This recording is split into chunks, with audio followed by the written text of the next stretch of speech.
casi médico. Entonces vamos a hablar de regulaciones de las concentraciones de oxígeno y de dióxido de carbono. Hemos hablado del intercambio gaseoso. ¿Verdad? Que es la forma de nutrir el líquido extracelular y de eliminar los desechos del líquido extracelular. Pero ahora vamos a ver regulación. Regulación de las concentraciones de oxígeno y de dióxido de carbono en el líquido extracelular. Es decir, que hay una regulación, eso está compensado. Entonces, bueno, voy a leer aquí para explicar luego. El oxígeno es una de las principales sustancias que se requieren para las reacciones químicas de las células, ¿verdad? Las células necesitan obligatoriamente del oxígeno para poder llevar a cabo sus funciones vitales, ¿verdad? Entonces, el organismo posee un mecanismo especial para controlar y mantener la concentración de oxígeno en el líquido extracelular. ¿Dónde va transportado el oxígeno por el líquido extracelular? Vamos, no me digas, ahora no me puedes fallar, ¿eh? En la sangre, pues son los eritrocitos. Hombre, claro. ¿Y dónde se unen? Están dentro de una cosa que se llama el glóbulo rojo, que es lo mismo que eritrocitos, que es lo mismo que hematí, ¿verdad? Todas esas cosas significan lo mismo. Glóbulo rojo, hematíes, eritrocitos. Eso es lo mismo. Y el oxígeno va dentro, se transporta en la sangre, dentro del glóbulo rojo del hematí, de eritrocitos, ¿verdad? ¿Unido a qué? A la hemoglobina. Unido a la hemoglobina. Al grupo E. Vale. El 97% del oxígeno se transporta desde los pulmones hasta los tejidos en combinación con la hemoglobina. Es muy importante por eso, la hemoglobina. El 3% se transporta en estado disuelto en el agua, pero es el mínimo por ciento, el 3%, eso no es nada. Y del plasma y en la célula de la sangre. Bueno, ¿qué ibas a decirle? Sí, se me ha ido el santo. Pues el oxígeno me dice que, voy a repetir para ver si me acuerdo. El oxígeno se transporta desde los tejidos, desde los pulmones hacia los tejidos combinados con la hemoglobina. El 3% se transporta en el plasma. Muy poco por ciento. Pues no me acuerdo lo que os iba a decir. A ver si me acuerdo luego. Transporte de oxígeno, porque voy a seguir repitiendo. Transporte de oxígeno desde los pulmones a los tejidos. El oxígeno se difunde desde los alvéolos hacia la sangre capilar pulmonar.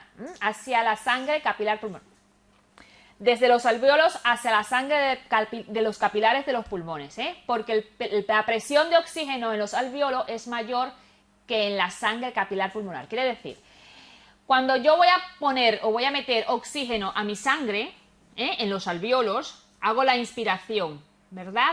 Y existe una presión de oxígeno en los alvéolos mayor, ¿verdad? Cuando yo inspiro, se llenan de oxígeno los alvéolos, ¿verdad? Entonces existe una mayor concentración de oxígeno en los alvéolos. Por lo tanto, la presión de oxígeno en los alvéolos aumenta. Y es lo que me hace difundir el oxígeno desde el alvéolo hacia los capilares. Porque la presión de oxígeno en el capilar está baja. Porque hay poca cantidad de oxígeno, o mínima cantidad de oxígeno. Y por eso pasa o transfunde fácilmente, además de la permeabilidad buenísima que tienen los capilares, pasa sin ninguna dificultad durante la inspiración el oxígeno hacia los capilares. Y al contrario de lo mismo, en otros tejidos del cuerpo, la presión de oxígeno en la sangre capilar es mayor y hace que el oxígeno difunda hacia los tejidos.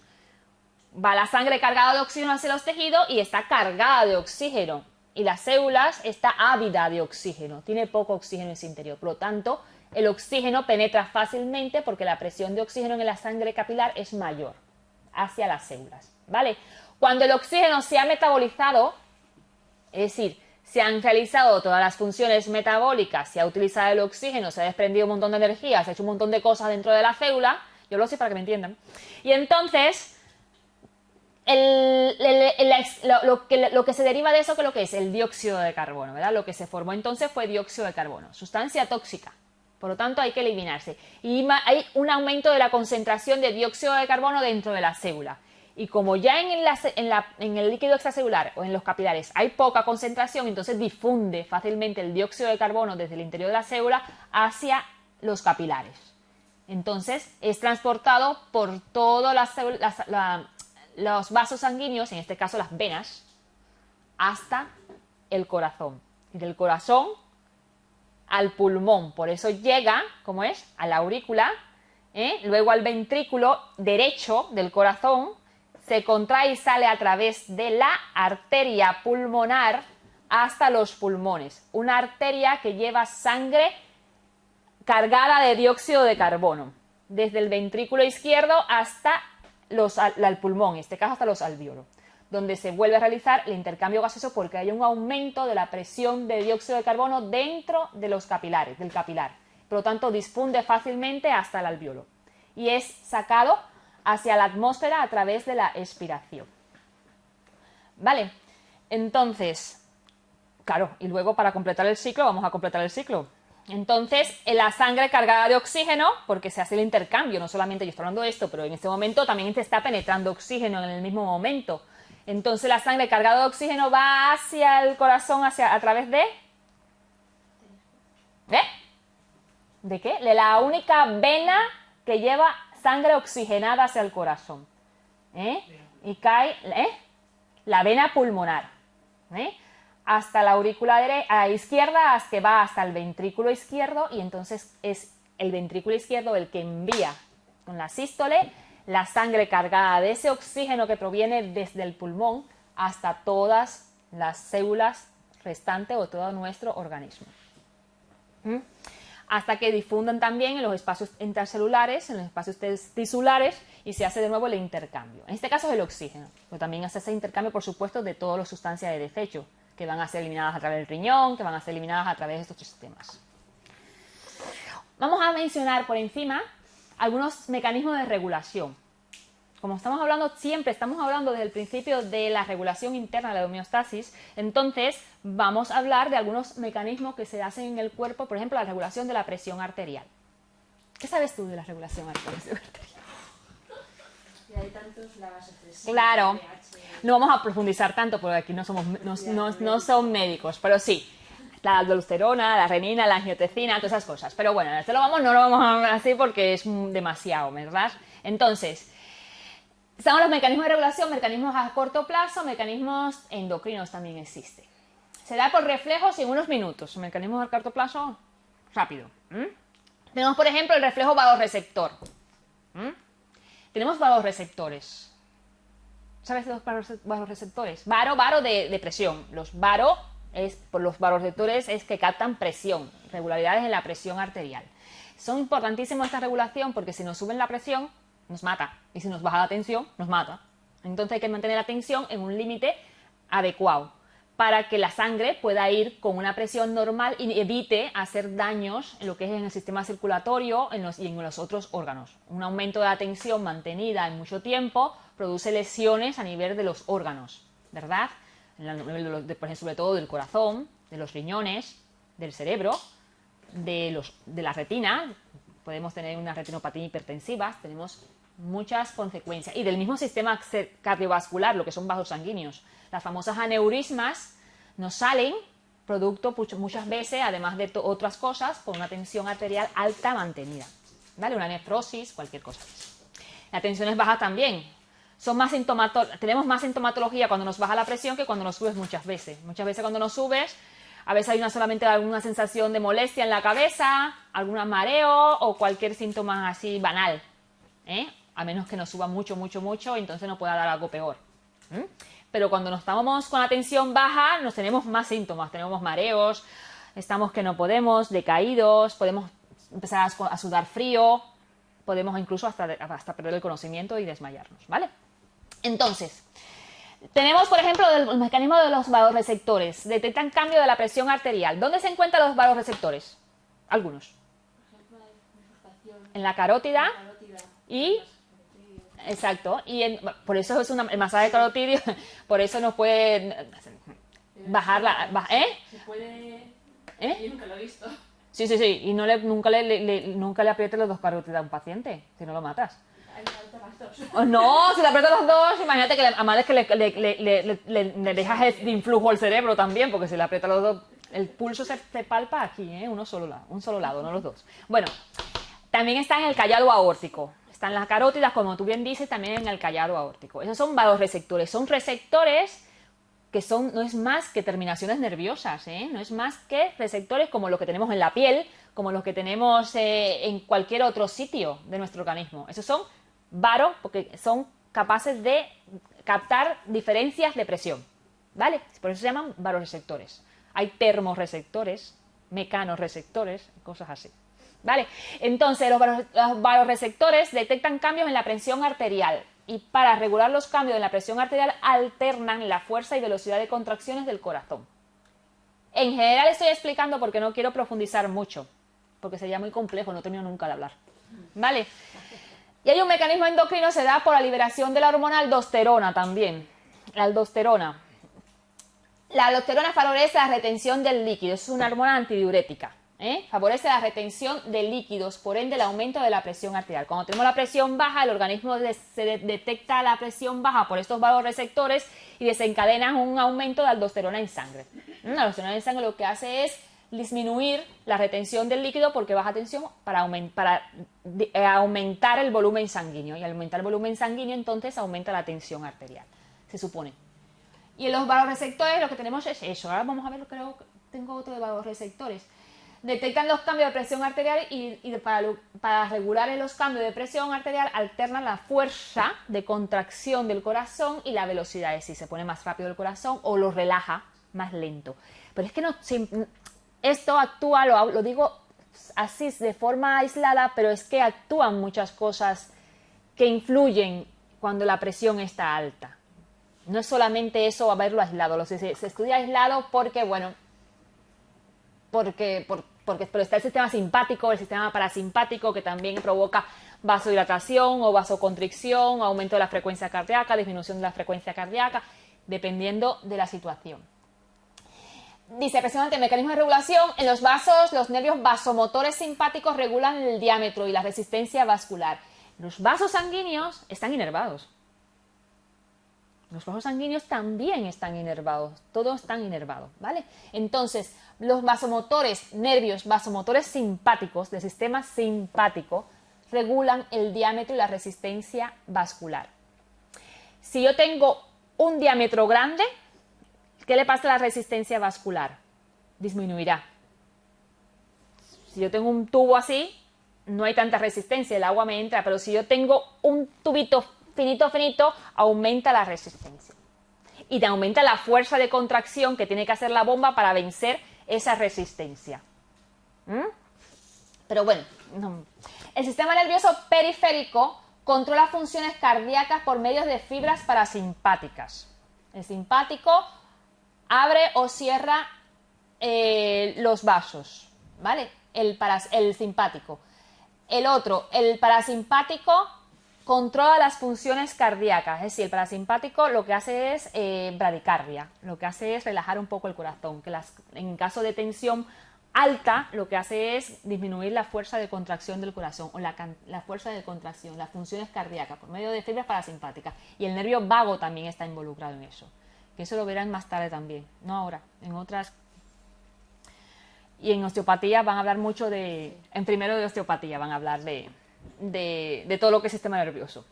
Simpático y parasimpático lo van a ver bien profundo. Disminución de la frecuencia cardíaca, descenso de la contractilidad cardíaca, control reflejo, retroalimentación negativa, que vamos a hablar de eso, reflejo de los senos carotídeos, como tú bien dicho. Todo esto, bueno, incluso hasta la digestión, la ingesta de sal también. A ver, que también cuando uno dicen, cuando eres hipertenso, disminuye la sal en la dieta, ¿verdad? Te dicen comer sin sal. La sal retiene líquidos, ¿a que sí? La sal en exceso retiene líquidos. Bueno, aquí lo puse esto porque es más fácil para ustedes llevar esto que los otros mecanismos en realidad.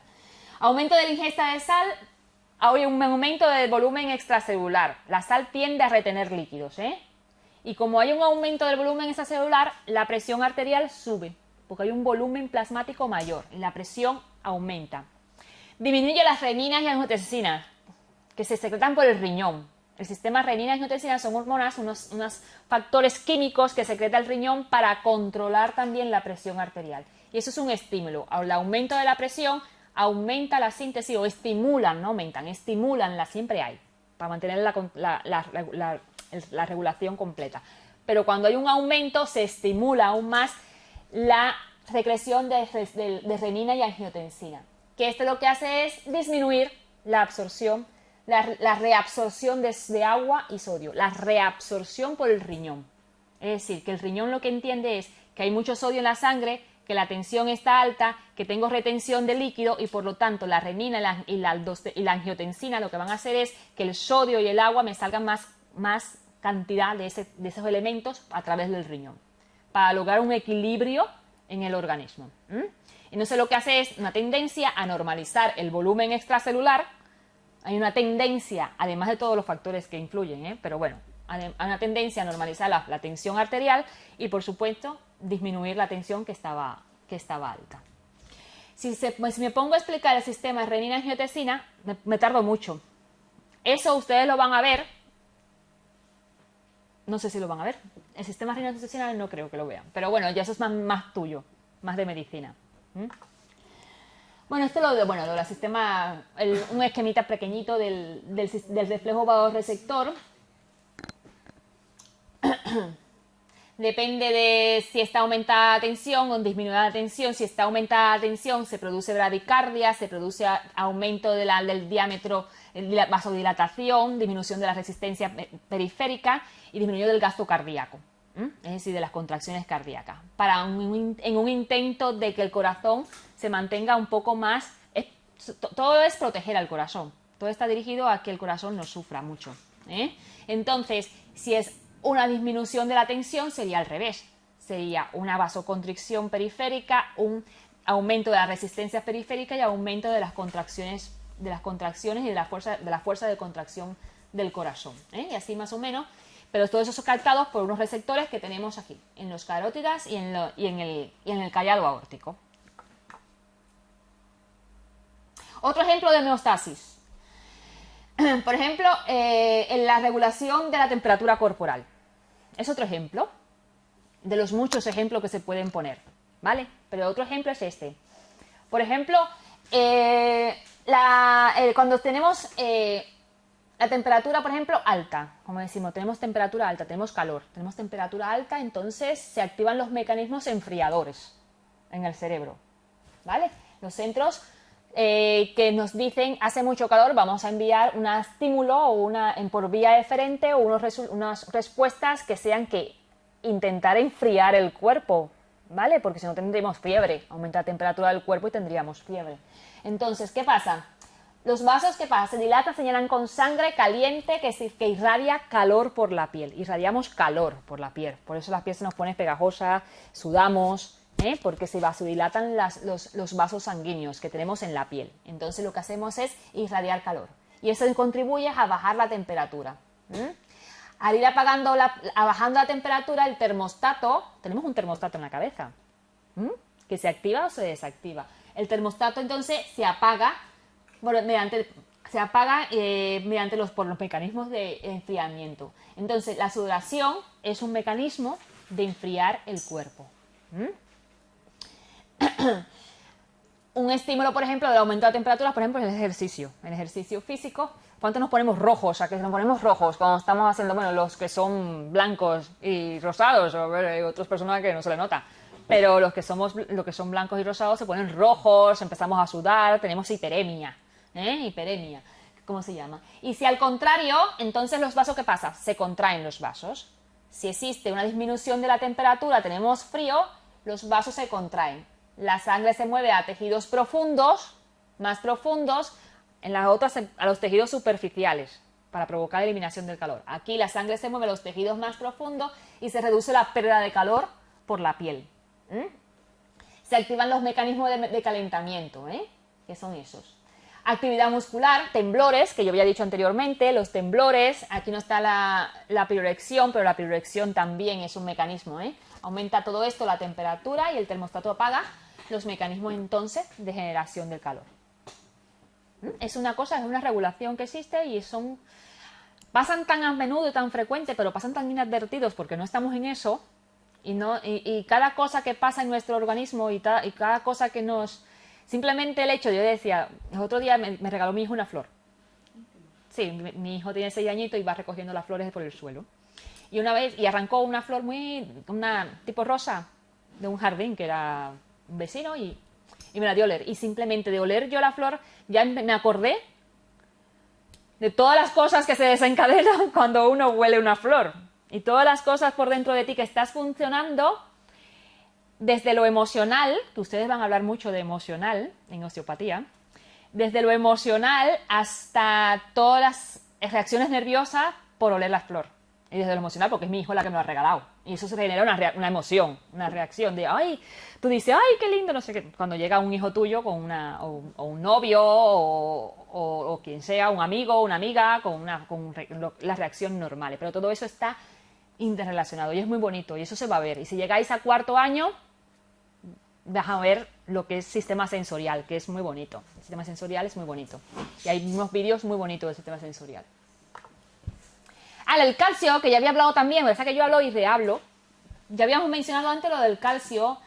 Se produce la paratormona, que es la que regula el metabolismo del calcio en el organismo. Efectos cuando hay poco calcio en sangre, pues se produce paratormona. ¿Y la paratormona qué hace? Aumenta la vitamina D, la ingestión de vitamina D. Absorción intestinal de calcio, aumenta la reabsorción renal. El riñón le dice, ¡ay, espérate, no eches calcio por la orina que me hace falta! Porque tengo una fractura y hay que hacer hueso. Entonces, también eso, ¿vale? Reabsorción renal de fosfatos también, porque el fosfato también tiene que ver con la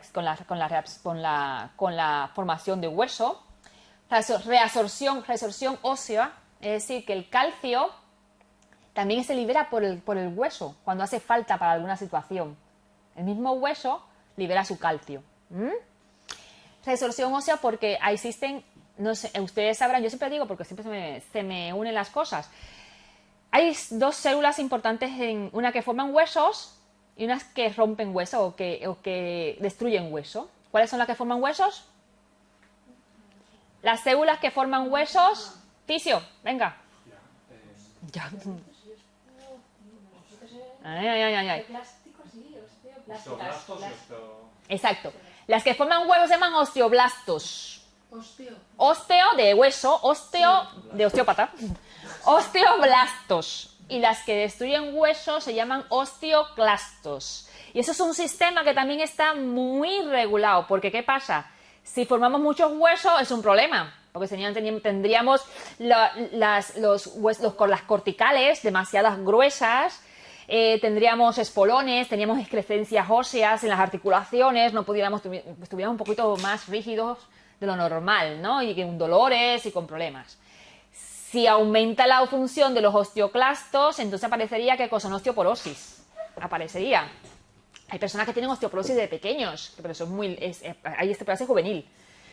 Pero es muy más rara, pero bueno. Pero cuando hay una osteoporosis, por ejemplo, por ingravidez, los cosmonautas que van al cosmos tienen osteoporosis, por eso hay que chequearle cada vez que vienen, porque como están en estado de gravidez allí, los huesos siempre hay que cargarlos.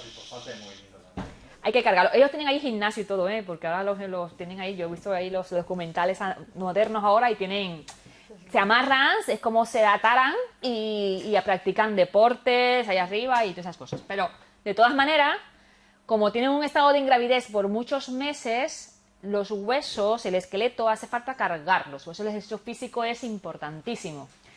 Porque si no carga los huesos, se te destruye el hueso.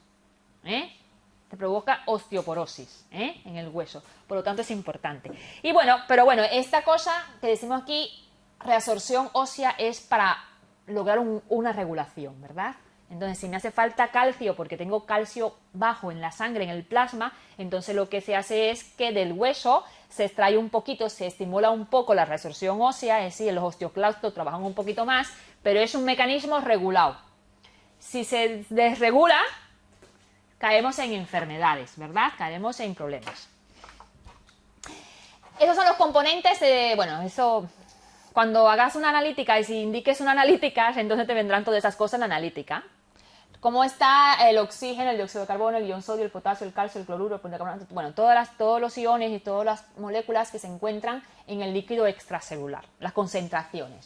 límite normal, intervalo, valor normal, intervalo, límite mortal aproximado a corto plazo y unidades. Hombre, el límite mortal no te llega en la analítica. Pero bueno, aquí esto, bueno, ya si os podéis ver, el potasio tiene unos límites muy pequeñitos, el potasio. El sodio también. Cuando hay un aumento de sodio en el cuerpo, más bien lo que se habla es que está deshidratado el paciente, que está deshidratado la persona, está deshidratada. Entonces lo que hacemos es, lo mejor es beber más líquidos. Por eso es importante beber líquido, que yo no he bebido nada. Y, por ejemplo, el potasio también es importantísimo. El potasio participa en las contracciones musculares. Dime. Perdona, ¿eh? Sí, tienes que ir. No, bueno, aparte, pero... Es que disculpad, lo de las células yo me he quedado... digo, luego lo miro en internet, pero... No, tú me dices, yo te digo. Sí, las células que forman los huesos, una es la Blastos, con B. Y osteoclastos, con C. Bueno, yo digo C. ¿Separado? No, juntos, ¿eh? Osteoblastos y osteoclastos. Bueno, entonces, el potasio ya diciendo que es, porque son los más importantes, es muy importantes en las contracturas, en la contracción muscular, el intercambio de membrana para transmitir el impulso nervioso. El corazón, si se estabiliza el corazón, es el más que más sufre, puede tener una arritmia cardíaca, ¿eh? Y que puede provocar la muerte. Bueno, esto es lo que es la homeostasis, la fórmula que se hace para que explica el grado de eficacia mediante el cual el sistema de control mantiene condiciones constantes. Sin más, yo tampoco me lo sé, así de claro. Hay una cosa importante, retroalimentación negativa y retroalimentación positiva.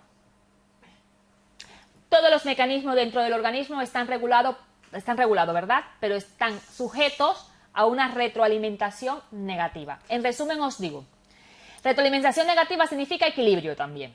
Negativa, ¿por qué? Porque a una fuerza se contrapone otra, por lo tanto se regula, ¿verdad? Una regulación negativa, por ejemplo, me sube la tensión arterial, ¿no? Entonces por retroalimentación negativa hay otros mecanismos que intervienen, que me bajan o me estabilizan la tensión arterial.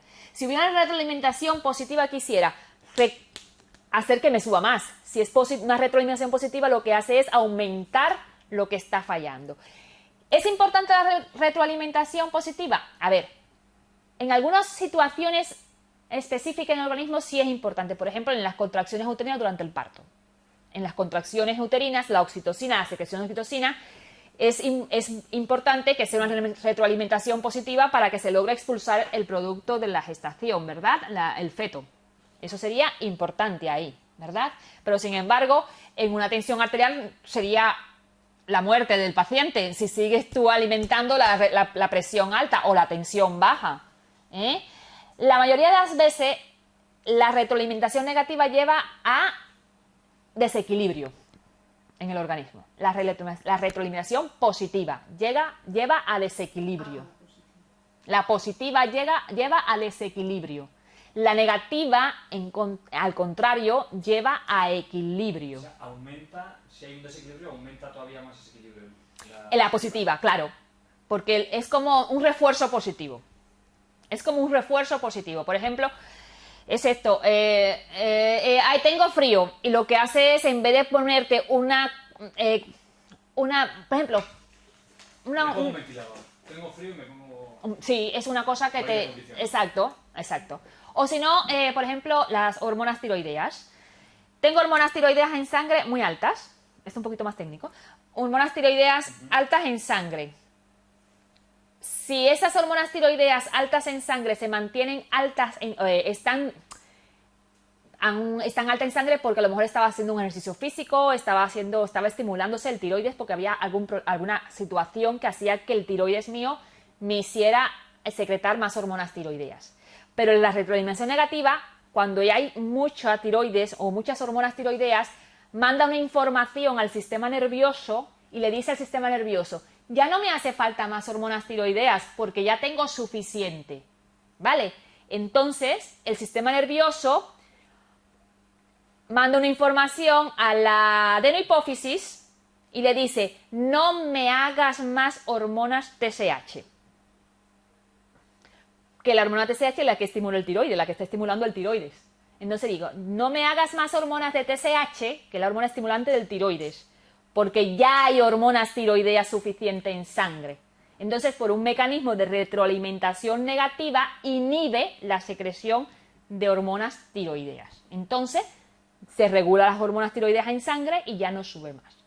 Si este mecanismo falla, las hormonas tiroideas, o si hubiera una retroalimentación positiva, las hormonas tiroideas no tienen cómo bajar. Entonces sería reforzar y no se traería consecuencias la enfermedad, un hipertiroidismo.